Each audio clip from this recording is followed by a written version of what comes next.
this should be way down here like this. We go like that, and I like that. He's going to go much lower than I am because that hurts.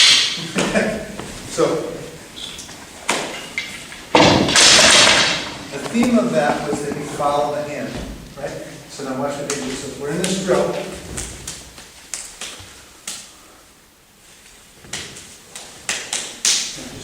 That's it. Okay, so now, what you're going to do is what you just did with the stick. Yeah, and then I'm on this side. See? So all it is we slow it down super slow. Because I'm going forward. When he comes to backhand, I just move it this way, give it back. That puts him on that side. When he sticks to it, if I go like this, go one more time. Now just stick to this hand, go one, and then I go like that, and over here. So all you do when he's coming with the backhand is you stick to it and progress here. Nice. That's it. Okay, and we'll get this drill done. Then we're going to jump back into the technique part because I got some other stuff to do. But we'll end up back here. Sooner or later, this all has to go in the drills. Okay? All right, grab your partner, guys. Let's do that. All right. So the next one we do is I catch him in the act and we go over the top. So you catch here like that and I go over like that. Now, in training, we always leave space so that he can counter. Hubat is a cooperative venue. It's not a competition. So we leave a little gap.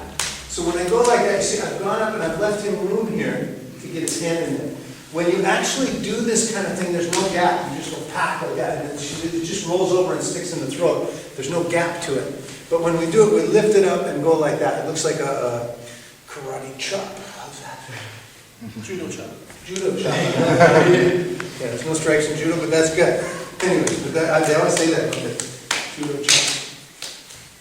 Okay, so what he's going to do, when you catch him here, he's going to knock this down, bring that up. Tap it, tap it. That's it. And it comes right up and over. So tap it, and I'll bring this up and over. Tap it down, and it goes in like that. So I wait to catch him in the active period. Go up and over and in. That's it. I was so slow I didn't know what happened.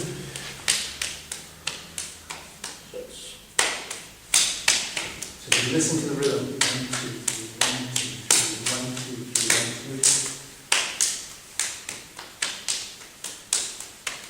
3. Yep, no, you did it. That's it. Could be that. That's it. 1, 2, 3, 1.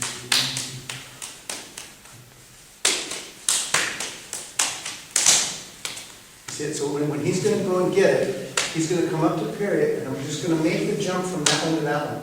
Then you bring it up and over, and let him catch it. Okay, So try that. Hold his forearm. Yep, you just press it down. Yep, that's right. Bicep. So if I'm going like this, right, as he backhands to me, that'll move the bicep. To train it, you can just slap the forearm. That's a backhand, I'm doing the other side. That's it. So anytime you pick one of these ones, you're going to. That's it, and then I go back like that. And then I do the inward gunting, he's on that side.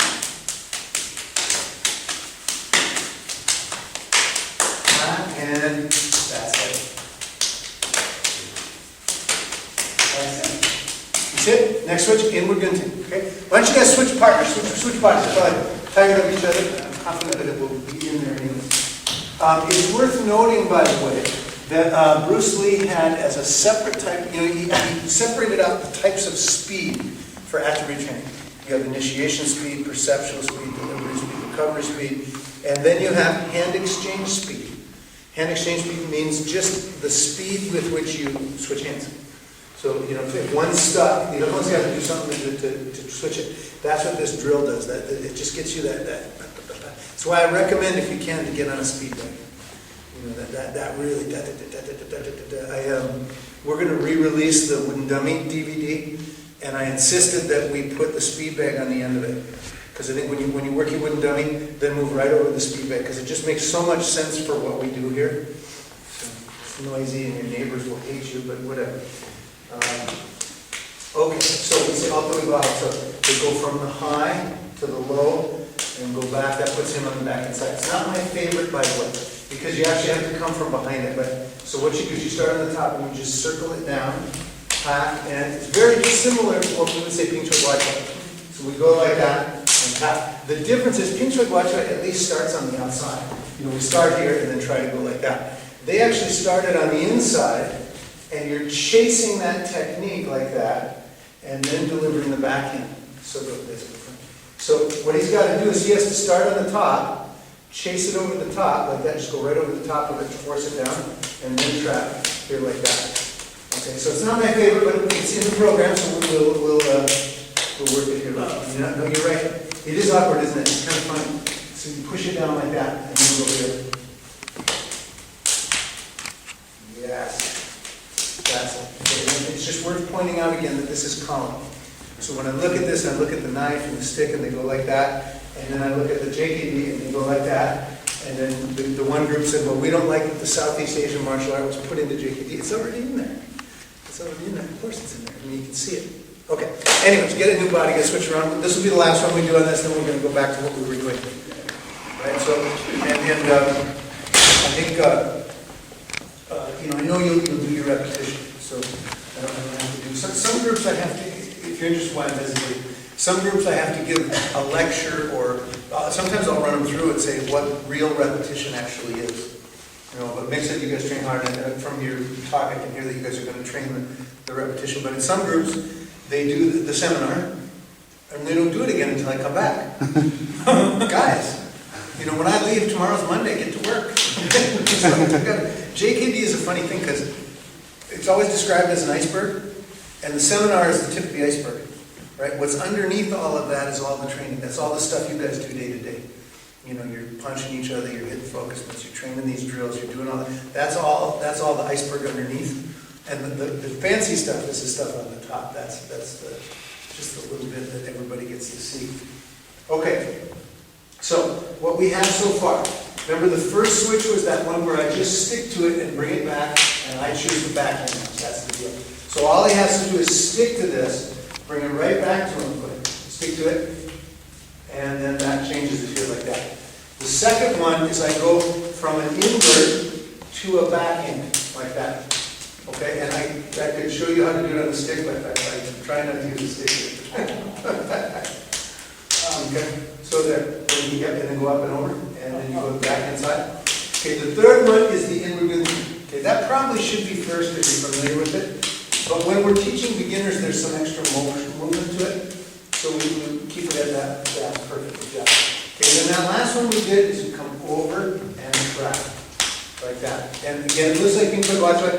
Let's see, all he has to do is, yeah, that's it, and then trap. So if you go here, now come over it.